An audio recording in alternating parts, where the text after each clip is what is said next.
It is my pleasure to briefly introduce our host for today's section. Associate Professor Zheng Yangqing, Vice Chairman of the Center for General Education. Today, he kindly serves as our host and moderator, helping to bring together scholars and students from across Taiwan for this lecture. Please join me in welcoming Vice Chairman Professor Zheng Yangqing. Hello everyone. Good afternoon, respected professors, dear students and guests. On behalf of our Chair Lady Ke Huilin, it is my great pleasure to welcome you to today's online lecture. We are honored to have with us Professor Dr. Christoph Horn from University of Bonn. Professor Horn is a well-known international scholar in philosophy, and today he will speak about an important and interesting question. Where does our sense of beauty come from? Please join me in warm welcoming Professor Dr. Christoph Horn.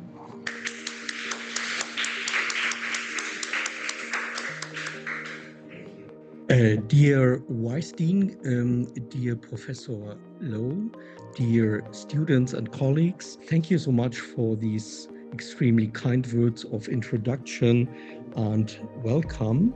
I'm very happy and very proud to be with you again. So my topic today, as announced, is what is the origin of our sense of beauty, aesthetics and Kant's critique of judgment. Let me begin with some basic data of the life of Immanuel Kant. He was born in Königsberg in East Prussia in 1724. Königsberg is now in our days Kaliningrad in Russia.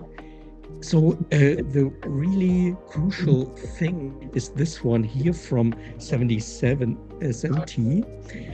Mundi sensibilis atque intelligibilis forma et principiis. This was his inaugural dissertation in which he paved the way for his critique of pure reason.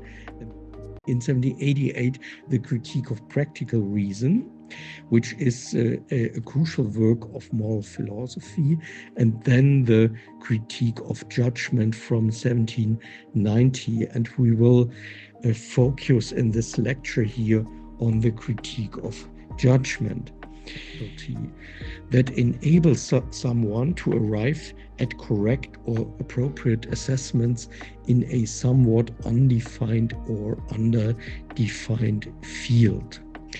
Various aspects of the concept of judgment seem puzzling.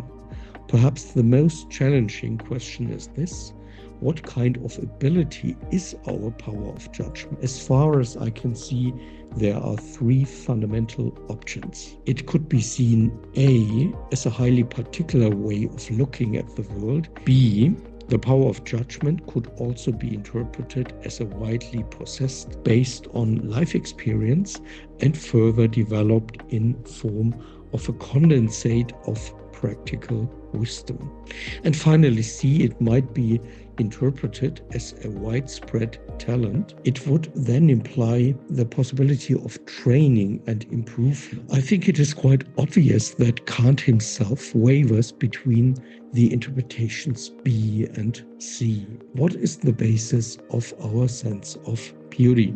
Kant's views on aesthetics are most comprehensively presented in his critique of judgment, which is preceded by a lengthy introduction. In it, he explains the significance of the work for his critical system as a whole. So his critical system consists of the critique of pure reason, the critique of practical reason, and finally critique of judgment. In the first part of the work Critique of Judgment, Critique of Aesthetic Judgment, Kant discusses aesthetic experience and aesthetic judgment.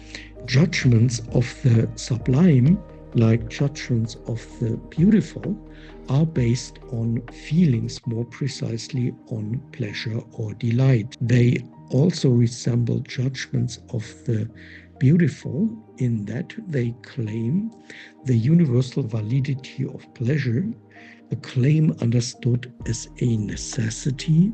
Anyone who perceives the object should share or must share this feeling. Aesthetics and morality.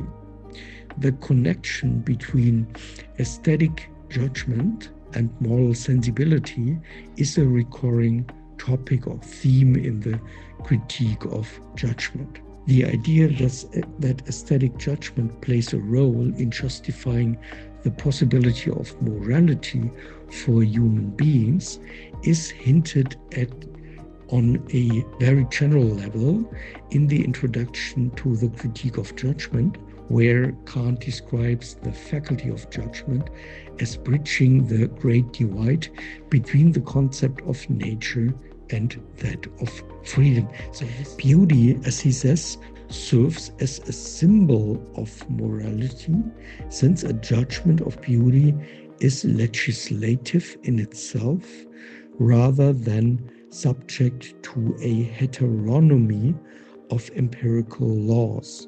In this context, feelings of pleasure in beauty are analogous to having a moral consciousness. Beauty gives us moral ideas in a sensuous form. This is related both to the view that there is an analogy between the experience of the beautiful and moral feelings, and to the view that beauty is the expression of aesthetic ideas.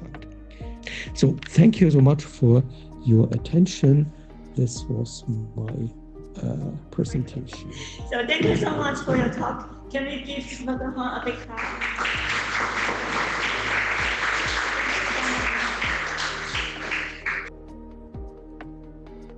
Professor Hong, and I have a question about if beauty is based on a subjective feeling, why does Kant think that we have the right to expect everyone else to agree with our judgment?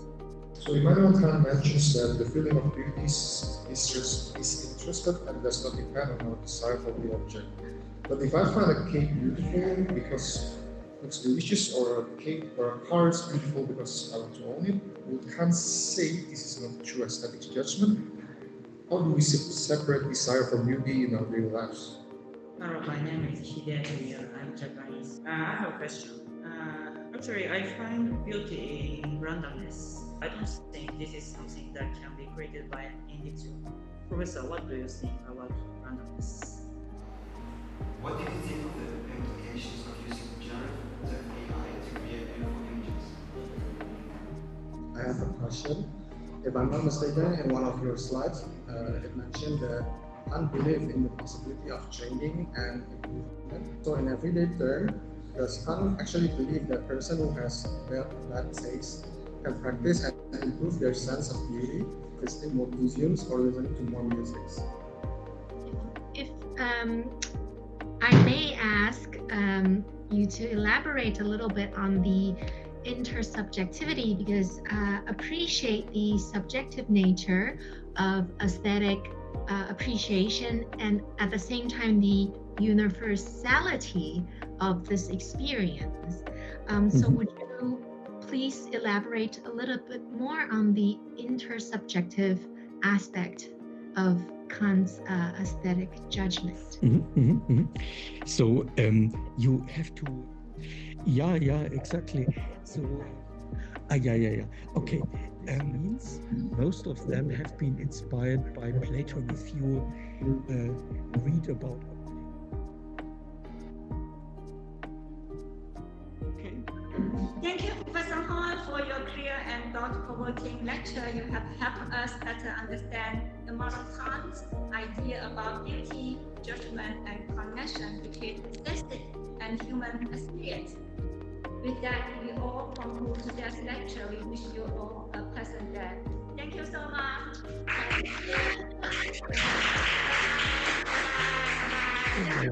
Okay.